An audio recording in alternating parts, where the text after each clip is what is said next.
Hey guys, today we're going to discuss the proper mechanics of performing a deadlift. And what we're going to do is just go over in detail first all the mechanics and little tips and how to stay safe. And then we're going to go over to the video and look at the actual movement. Alright, so first thing I want to look at is the intra-abdominal pressure, which is the pressure in the abdominal cavity. Alright, so we're looking into one intra-abdominal pressure helps to alleviate 12-36% of pressure in the lumbar spine at L4 and L5. Alright, so getting that oxygen in, proper breathing will help you to reduce back pain and reduce the risk of injury. Okay, so we have 90% of max lumbar flexion, which is 45 degrees of flexion from the torso. So we're looking at, here's the torso, let's say it's 0 degrees, and we come forward, that 45-degree angle will be the 90% of the lumbar flexion. Alright, so that 45-degree angle of the body, alright, is what we want to look at as the critical point. Alright, that's when we move from muscular to ligamentous movement, right? So instead of the weight being and the pressure being on the muscular system, now it's more on the ligaments. Alright, so it puts more stress on the body and potential harm for a lower back injury.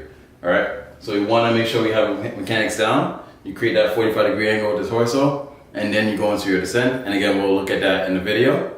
Alright, but it's really important that you don't round your back and you don't go too far forward. Alright, otherwise you can put yourself at higher risk of hurting your back. Alright, so it's a critical point. And if your abdominal muscle is not strong enough, then again you can hurt your back. Alright, so you want to just be safe and keep that 45-degree angle. Some people can go a bit more and they may have a stronger core, but over time if you keep on doing that to your body, you're gonna wear it down and you can really hurt your back severely. Okay, so just be careful with that. And a couple of tips now in terms of the movement. When we begin the movement, you want to have a soft bend in the knee, alright? Especially if you're starting from the top position, have a soft bend in the knee. Makes it a little easier to go into that hip hinge position. Alright, so you have that soft bend, then you have that hip to knee angle is going to be 20 degrees, and then the hip to shoulder angle is going to be 45 degrees. That 45-degree hip to shoulder angle is basically the torso flexion that we were talking about. Alright, so the lumbar flexion, right, again to that 45-degree angle with the torso relative to the ground. Alright, and then exhaling during the movement on heavy loads.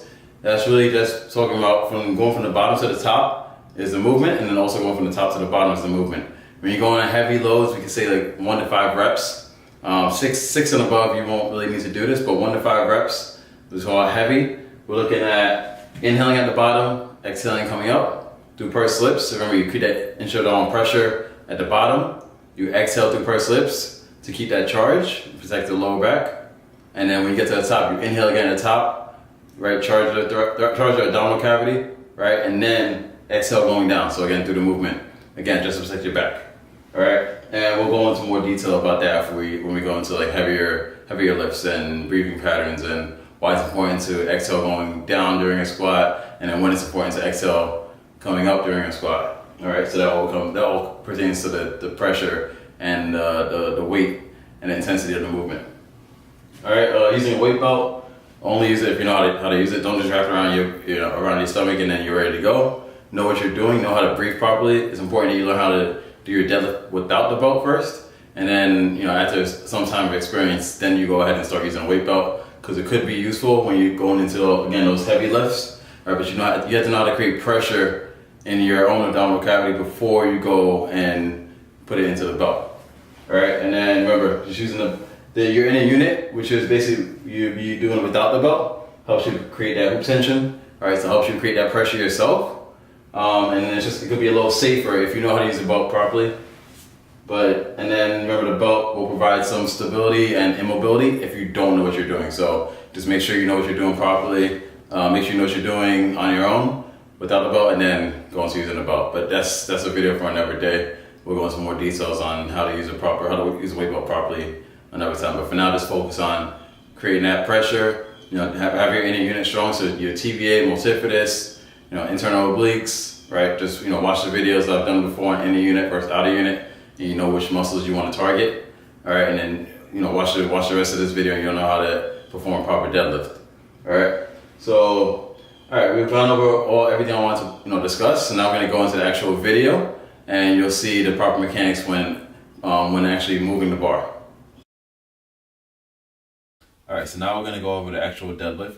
Alright, so I'm going to set up in the bar. I'm just going to show you the side view, and we're going to go over just the angles of the body, the breathing, creating the pressure, All right. So, you can take a sumo stance, conventional stance, just whatever's more comfortable for you. And I'll go ahead and I'll set up. So first thing is first, I want to have, when I'm actually going to lift, I'm going to have that 20-degree angle I was talking about when I'm hinging. 20 degrees here, right? And then 45 degrees here at the torso. Right, so that's my hinge position. If I take this stick, I'll come down. That's my hip hinge. All right, and then to get down to the bar, I'm actually just gonna squat down, but keep the same alignment of the body. All right, so I'm gonna go ahead and place this here. Set up. Boom. So that's my start position. I'm gonna do a little wedge. It's gonna help me create tension in the bar. So you see my lats will engage once I create that tension. I'm gonna take a nice deep inhale to create that intra-abdominal pressure that we talked about to help release the back pressure, all right, the back pain. And then exhale coming up.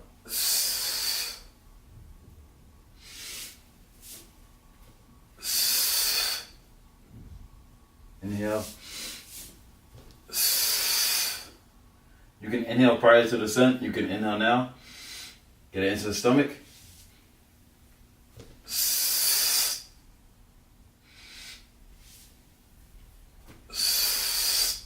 You should see the belly expand on the inhale. And then join throughout the exhale. Alright, so those are the basics, just for basic tips for the deadlift. Alright, you want to maintain that alignment throughout. Don't want to have that back rounded. Alright, keep that spine neutral. Get that air in. Alright, create that intra-abdominal pressure. Use your lats to engage. Right, remember the lats connect shoulders to the hips, so it's going to help you engage your core. And just be safe. Always draw in when you exhale. Inhale, exhale. Just focus on that. Inhale down, exhale up. That's one way to do it. Inhale at the top. Don't breathe. Don't release it as you go down. Then release it as you come up through pursed lips. All right, really important that you do that. All right. So you want to still keep pressure in the abdominals. So pursed lips. All right. Inhale.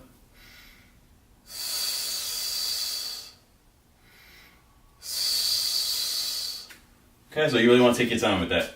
All right, if you have any extra questions or comments, feel free to leave them in the comment section below. Also, check out our website, DekhanaWellness.com. Thanks.